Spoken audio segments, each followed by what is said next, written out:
Hello guys, it's Ryan Ho back with another video. Today let's talk about the Ifi Go Blu.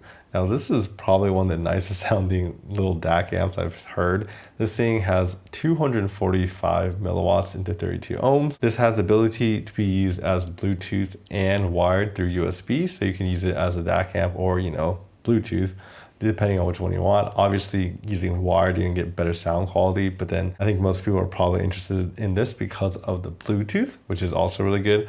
But the funny thing is I actually tested it wired through USB into my phone, and honestly, this is probably one of the nicest DAC amps I heard at its price point. Kind of had a sound that was a lot more reminiscent of desktop, more 3D type of sound that you get from this. So that in itself was pretty impressive. But yeah, let's kind of dive into the details on this device. And as always, please like and subscribe down below. So the Ifi Go Blu puts out, 245 milliwatts. So I tested it with my BIS Diana MR. This is pretty much my most, neutral / my most detailed headphone. I honestly bought this headphone half because it sounded really good. The other half was because I knew that it would help me do reviews of DAC amps just a lot easier. Because when you have something that's tuned so well and so detailed like this headphone, it makes the comparison between different DAC amps really just that easy to hear. But I also use the FiiO FT5. I think this is probably my new favorite headphone as well. This one just sounds really fun, just as a great experience, especially for like EDM.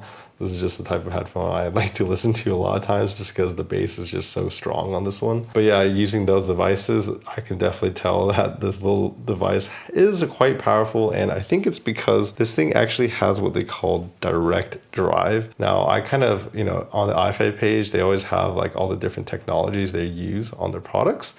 But for this one, they really only use it for this device, and I think their Diablo series has the direct drive because honestly, the sound is like 3D. It like pops more than anything I've heard. But anyways, let's talk about the actual features this has, right? So this has this nice aluminum build right here, the Ifi logo. Then this is kind of this textured type of feeling to it. Let's talk about the button layout. So if you push this will power on the device. You'll see the power on, right? Then you have this button which changes the modes for X space, right? So if you want to increase your sound stage for X space, if you want to increase your bass with this as well, or you can have both of them activated. So it just has these little LED lights that you have to memorize which one does what. And then obviously this is the power button. If you hold that, you can turn it on and off. You can also change your filters using this as well. And then we also have another button right here. So this button is really cool. This is the play, stop, pause, and go forward for tracks. So you really have 3 different buttons to choose from. And then you also have this little dial, which is really nice. It's very tactile. So that kind of changes the volume, and it'll sync the volume with your phone volume. So if you're kind of going up and down, you can kind of increase the volume using either this or your phone. So that's kind of a nice addition. And then of course, going up top, we have the 3.5mm jack, which is the unbalanced. And then we have the 4.4 Pentacon for the balance port. That gives more power than the single-ended. And really, that's basically it. And you can just charge it with a USB-C. And of course, there's actually a little microphone here too if you want to use it for calls. So the Ifi Go Blu comes with a little carrying pouch that you can actually put it in there, but it protects it if you're kind of on the go.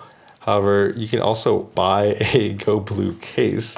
So they sent me this case for me to take a look at as well. All right, so get the case out. So now we have the case. It's a little clip on the back. Go Blu. Kind of slot it in there, so now it's nicely protected. Then you can just click your button here. There's a little indent right there, and then there's one right here. But I guess you kind of have to know where your buttons are. But yeah, this is your kind of Go Blu protected. So when it comes to sound, a lot of times people are probably using some type of dongle DAC. So this is the Ifi Go Link. It's about $60. And moving up from this to this, you get a lot more power. So this Go Link puts out 60 milliwatts of power, while this one does 245 into 32 ohms.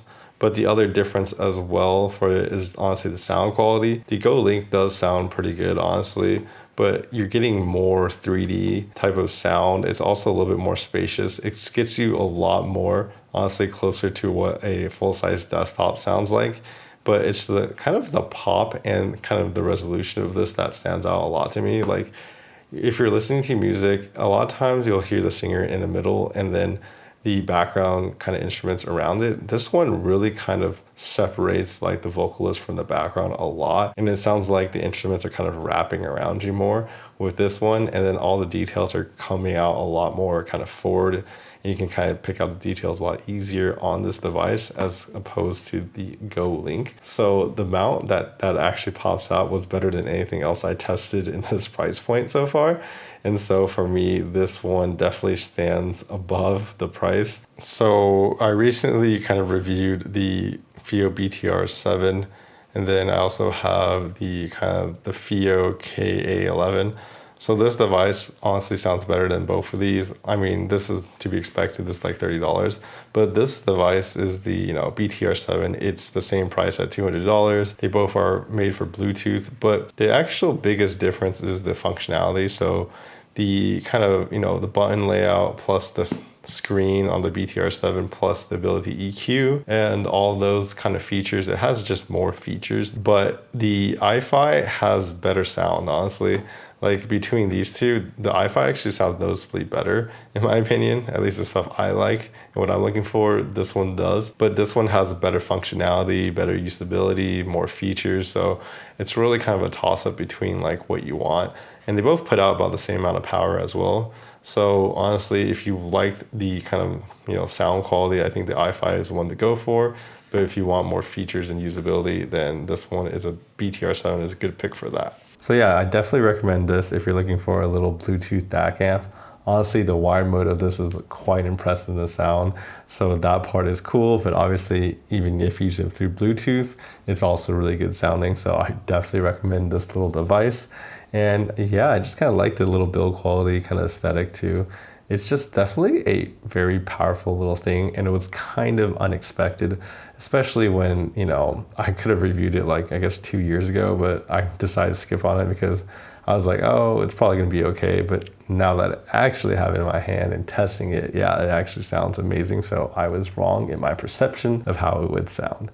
Anyways, I hope you guys enjoyed this video. Please like and subscribe down below. Helps my videos out. And you guys should definitely check out my other reviews. I've pretty much reviewed every single thing from Ifi, I think, by now. So if you guys were interested in the other ones, I definitely have them on my channel.